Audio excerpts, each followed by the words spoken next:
आज हम लोग इनऑर्गेनिक केमिस्ट्री क्लास 12th में एक टॉपिक बिहार बोर्ड के लिए पढ़ेंगे, जिसमें डी ब्लॉक का तत्व आयन के रूप में दिया हुआ रहता है। पिछले वीडियो में ही बताया गया था, उसी को फिर से दोबारा रिपीट कर रहे हैं। तो डी ब्लॉक का कोई तत्व आयन के रूप में दिया हुआ रहेगा। उसका मुख्य रूप से दो प्रकार के यहाँ पर हम लोग गुण समझेंगे। पहला है चुंबकीय गुण, मैग्नेटिक प्रॉपर्टी, और दूसरा है रंग गुण यानी कलर्ड प्रॉपर्टी। ठीक, यानी कि ऐसा देखा गया है कि डी ब्लॉक के तत्वों के जो आयन होते हैं, डी उनका चुंबकीय गुण में देखा जाए तो ये जो प्रायः जो होते हैं अनुचुंबकीय होते हैं। क्या होते हैं? अनुचुंबकीय। इसका कारण है कि डी ब्लॉक के तत्वों के आयन में अयुग्मित यानी कि अनपेयर यानी कि सिंगल इलेक्ट्रॉन उपस्थित रहता है, जिसके कारण डी ब्लॉक के तत्वों के आयन का जो चुंबकीय गुण होता है प्रायः क्या होता है? अनुचुंबकीय होता है। और यदि अयुग्मित इलेक्ट्रॉन उपस्थित न रहे तो वे प्रतिचुंबकीय फिर हो जाएंगे। एक भी अगर अयुग्मित इलेक्ट्रॉन नहीं रहे यानी कि सभी युग्मित इलेक्ट्रॉन रहे, सभी पेयर इलेक्ट्रॉन रहे, तो जो डी ब्लॉक के तत्वों का जो आयन है वो अनुचुंबकीय नहीं होकर क्या हो जाएगा? प्रतिचुंबकीय। यानी कि अनुचुंबकीय का मेन कारण क्या होता है? तो मेन कारण होता है अयुग्मित इलेक्ट्रॉन की संख्या। ठीक, उसी के जैसा है रंग गुण। ठीक, तो रंग गुण के आधार पर भी देखा जाए तो डी ब्लॉक के तत्व का जो आयन होता है वह प्रायः रंगीन होता है। प्रायः क्या होता है? रंगीन होता है, यानी कोई ना कोई कलर दिखाता है, हरा हो गया, नीला हो गया, कोई ना कोई कलर दिखाता है। लेकिन इसमें भी कारण वही है कि कलर क्यों दिखाता है? तो क्योंकि इसमें भी अयुग्मित इलेक्ट्रॉन रहता है। इसमें भी क्या रहता है? अयुग्मित इलेक्ट्रॉन। और अगर अयुग्मित इलेक्ट्रॉन की संख्या उपस्थित न रहे तो फिर वे रंगीन नहीं होकर रंगहीन यानी कि बिना रंग के हो जाएंगे। ठीक, जैसे नीचे नोट में लिखा हुआ है, इसको देख सकते हैं।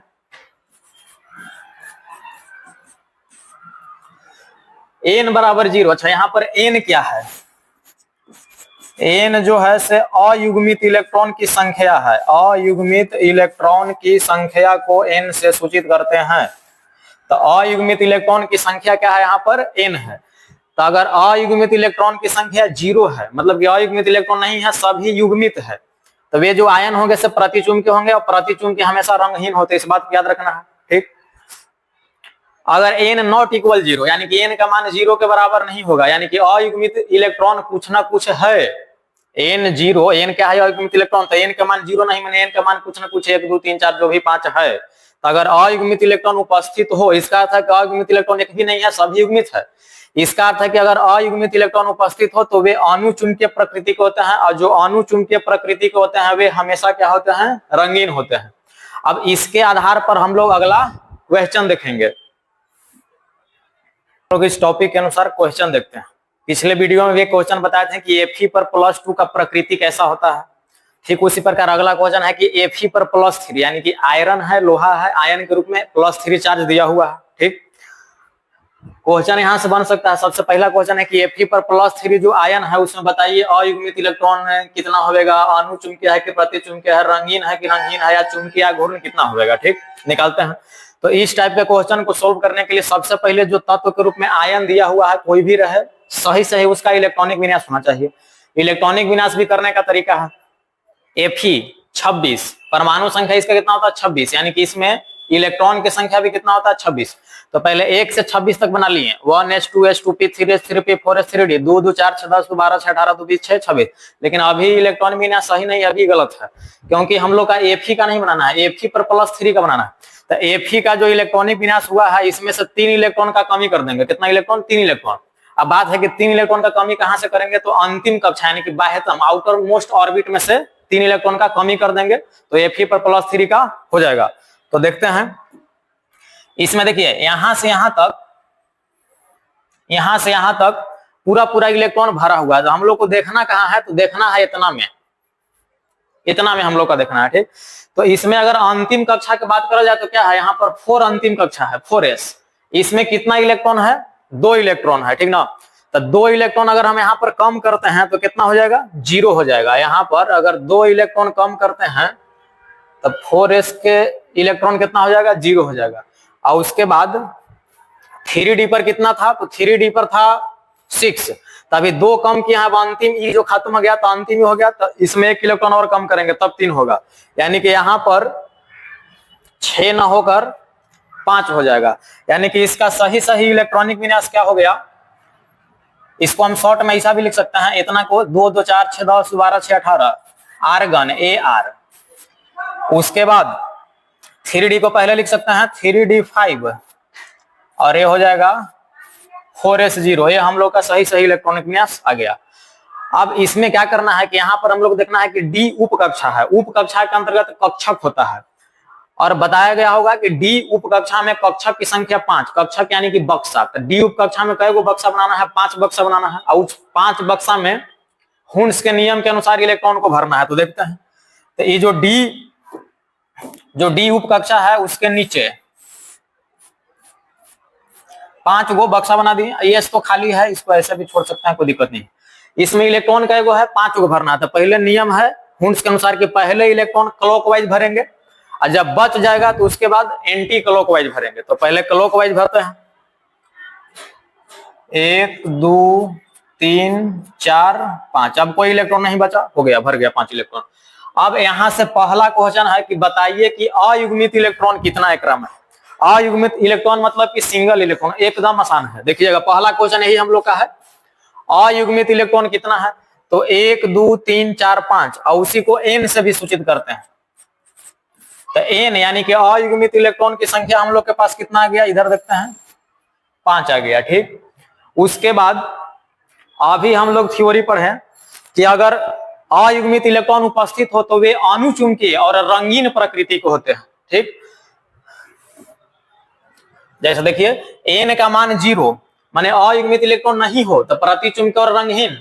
लेकिन अगर n का मान कुछ ना कुछ आ गया तो अनुचुंबकीय हो जाएगा और रंगीन हो जाएगा। ठीक, तो n का मान हम लोग का देखिए कुछ ना कुछ आया है, मतलब 5 आया है, n का मान 5 आया है। तो आया है तो किस प्रकृति का हो जाएगा जी, अनुचुंबकीय का हो जाएगा। ठीक, प्रतिचुंबकीय नहीं होगा। और जब अनुचुंबकीय होगा तो रंगीन भी हो जाएगा, रंगहीन नहीं होगा। अब एक और बच गया चुंबकीय घूर्ण मैग्नेटिक मोमेंट, जिसको म्यू से सूचित करता है, जिसका फॉर्मूला होता है under root n into n plus 2 bm। bm means होता है बोर मैग्नेटॉन, इसका मात्रक होता है। चुंबकीय घूर्ण का क्या होता है, यूनिट मात्रक होता है bm यानी कि बोर मैग्नेटॉन। तो अब देखते हैं बोर मैग्नेटॉन यानी कि म्यू का मान निकालते हैं हम लोग। तो म्यू बराबर फॉर्मूला देखिए लिखा हुआ है n इंटू n प्लस 2 का अंडर रूट। n क्या है, तो अयुग्मित इलेक्ट्रॉन, अयुग्मित इलेक्ट्रॉन हम लोग कितना है 5 प्लस 2 हो जाएगा। हल कर देंगे, 5 2 7 तो 7 बचे 35 हो जाएगा।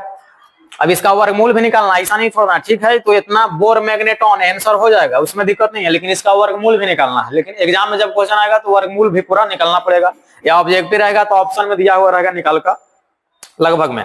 तो जैसे अगर 36 रहता तो पूरे पूरे 6 होता, तो 36 नहीं है 35 है, तो 6 से वर्गमूल हल्का सा कम होगा, यानी कि 5.92 ऐसा कुछ करके होगा।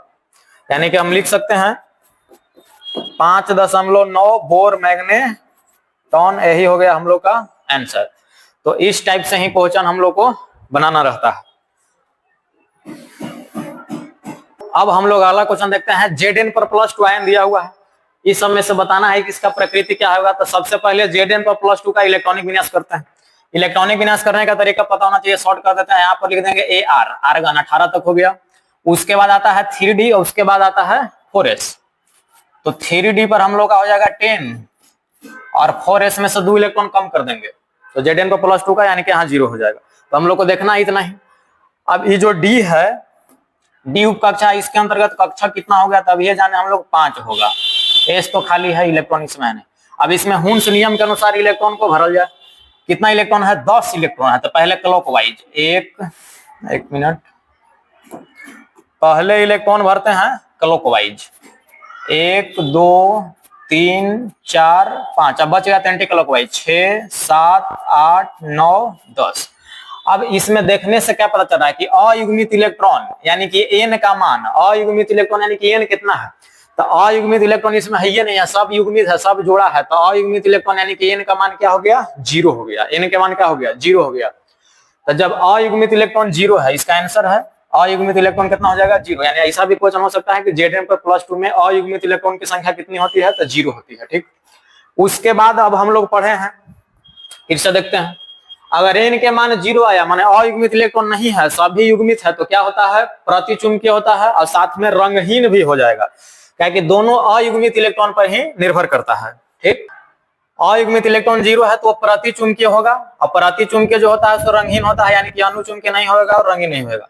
अब उसके बाद चुंबकीय घूर्ण, तो चुंबकीय घूर्ण म्यू का मान निकालेंगे, फॉर्मूला का होगा n × n + 2 का अंडर रूट, तो 0 है